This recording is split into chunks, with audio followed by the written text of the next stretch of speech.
Ardisson sera en direct avec nous dans ce studio si vous voulez l'interroger. 01 42 30 de 15 15 pour parler de son émission sur Canal+, Salut les Terriens, mais également pour parler de ses projets, pour parler de cinéma, pour parler de ce qu'il veut faire dans les années à venir. A tout de suite sur Europe 1, il est midi moins le quart.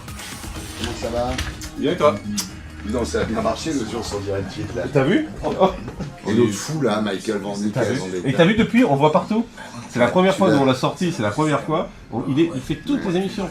Il a même fait le CI, la semaine d'après il a fait le CI, il a fait Koé. Oui, il paraît qu'il a s'engueulé chez Koé, Ouais, ça exactement. Il a tout fait quoi. Tout fait. Thierry, j'aimerais juste te poser une petite question. J'aimerais savoir pourquoi il n'y a plus notre regretté Laurent Baffy qui me fait rire.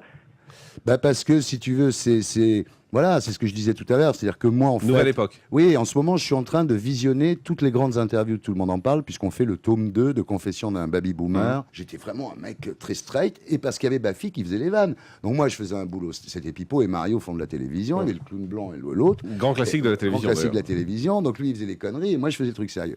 Aujourd'hui, ce que j'étais obligé d'apprendre, c'est à faire les deux.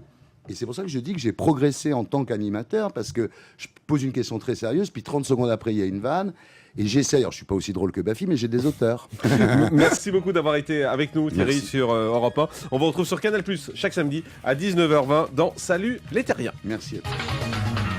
Les grands direct. Merci. Allez. Bon, très bien.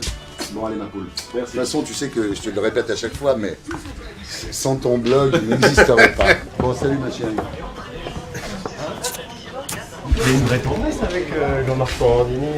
Oui, bah oui, parce que Morandini, j'aime les gens qui ont du courage, c'est-à-dire, bon, il a commencé sa carrière un peu bizarrement sur TF1, il a compris, il s'est repris et il est devenu incontournable sur les médias en France, et même plus, puisque maintenant il fait de l'actu générale. Et j'ai beaucoup de respect pour les gens qui ne se laissent pas abattre et qui remontent. Moi, je me suis fait virer en 93 par Jean-Pierre Elkabbach, et je suis remonté, ça a pris 5 ans. Et après, j'ai fait, tout le monde en parle, voilà. Donc, ce que je pense, en fait, c'est que c'est ce qui est le plus admirable, ça, de remonter après un échec, voilà.